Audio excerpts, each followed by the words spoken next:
Something? No. What? Sounds like a... I haven't heard that sound in a long time. It's Cheeky! He's Aw. here! I guess that means you're reviewing a Green Cheek beer today. Yay!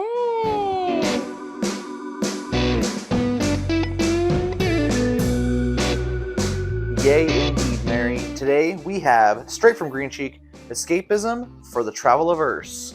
This has got cute Cheekies on the front, the original, and then the blue Cheeky we see all the time as well.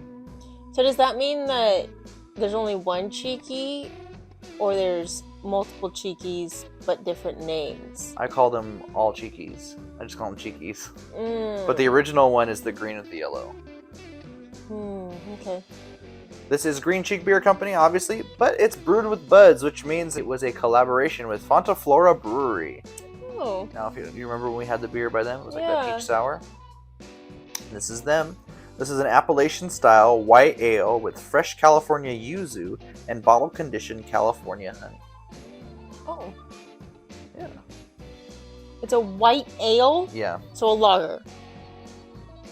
White ales, to me, are like a blank canvas where you add things to them and they pop. So they added yuzu, which is a nice lemon flavor. We've had yuzu from Green Cheek before. We have some yuzu from Bottle Logic on the way. And this is also bottle conditioned on California honey. What does that mean? What does bottled conditioned mean? That's a great question, and I'm going to mess this up before we look it up. Bottle conditioned means they put honey inside after they bottled it. Well, Mary, what did we find? Bottle conditioning is a time-honored method for naturally carbonating beer. We dose back a small amount of fermentable sugar and yeast into the beer right before we package it. This fermentation creates the finished carbonation and flavors unique to our beer. That is from SierraNevada.com. Okay. Yeah, it just helps carbonate the beer. Someone else asked, what does conditioned beer mean? What is can conditioning? It helps to carbonate beer. Yeah, so what they like to do at Green Cheek is they like to put a little bit of honey in here instead of just adding sugar or something else. So honey gives it kind of like a different, honey flavor instead of, and which means it's going to be very carbonated. A lot of these bottles from Green Cheek, they tell you make sure they're chilled before you open them because it will. There's a video I have where I had to go to the sink and just let it just fizz till it fizzed out.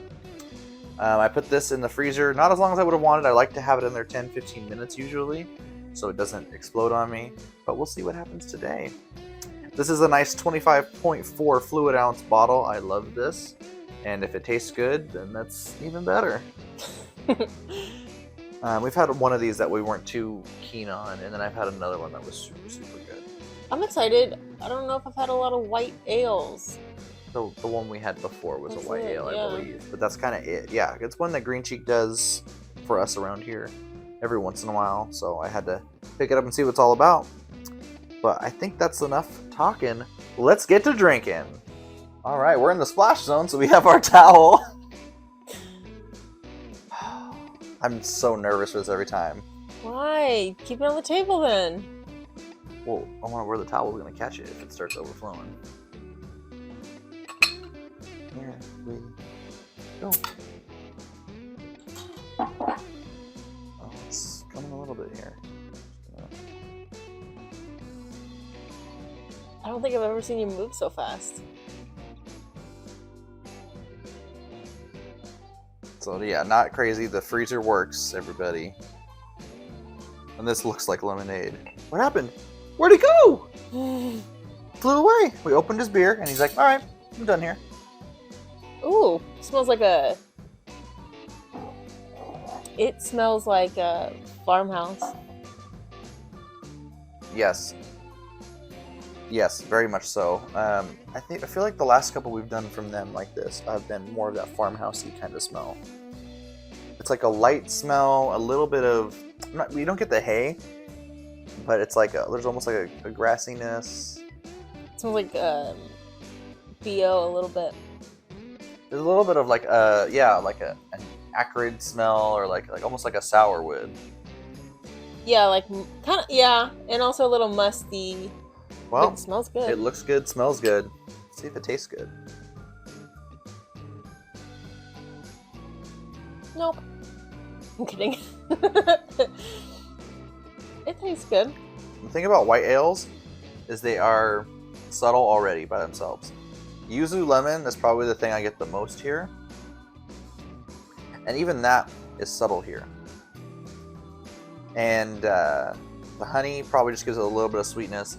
It's not super sour, but this is a subtle beer. That's why this is our first beer review of the day for us, because I knew this was going to have a more reserved flavor than some of the other things that we're used to.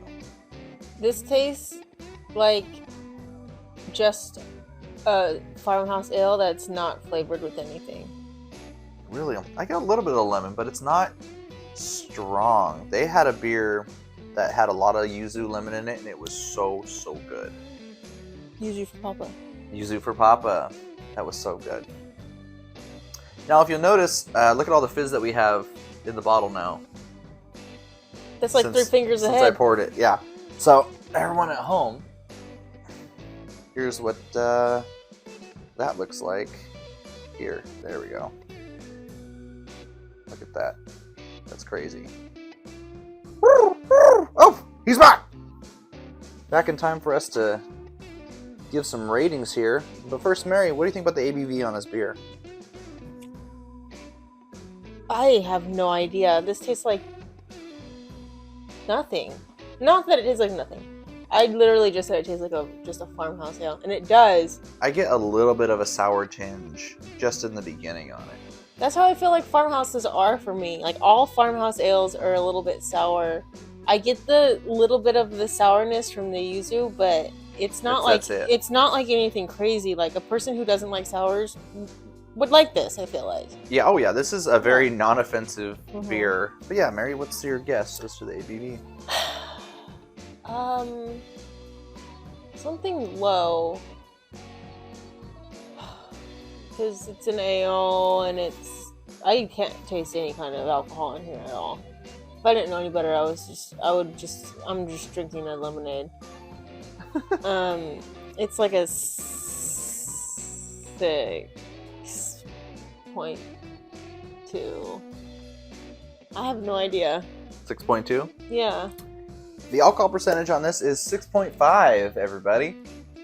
What? You are the best at this game. No. I'm surprised you went as high as 6. I would have said like 4%. No, because it's an ale. It's not like a lager. You said you couldn't see it earlier. It's in the fine print, like right here. No, yeah. Wow, I am the best at this game. I would like anybody to challenge me. I'm just kidding. I'm kidding. It's time to rate the beer. What would you rate this beer out of 5? I mean, it's good. I'm not going to go back to Green Cheek and buy another one of these bottles. It's not... I'm sure that this wasn't a $10 bottle. I'm sure it was more than that. And I think it was like 14. It's not anything that I need to be spending $14 on. I'm glad we tried it. It's good.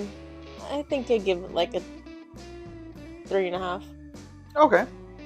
I was thinking somewhere around there. I think I'm going to lean 3.25. Just because I wish I could get a lot more of the yuzu in there. Maybe a little bit of the honey, but I know it's more just for the bottle conditioning. Yeah, other than that, it's just a really refreshing beer. It's a nice beer. I could see this being a summer beer. But also, we're inside, it's warm, and sometimes you have one too many sweaters on, and the fire's going. And you need to cool down, so this works too. Why don't you take a sweater off? I don't know. You made it sound like you have like 17 sweaters on. One too many sweaters. We're filming this still in wintertime. I don't know when this is going to come out. But yeah, Escapism for the Travel Averse. Green Cheek, you got another good beer here. Yeah, it is. It's good. It's just, do I need to drink it again? Probably not. Well, that's going to do it for us today. Like, share, subscribe, click the bell icon. It'll notify you when we upload new videos. But until next time, we're the Brewmachers, trying every beer from around the world. One sip at a time!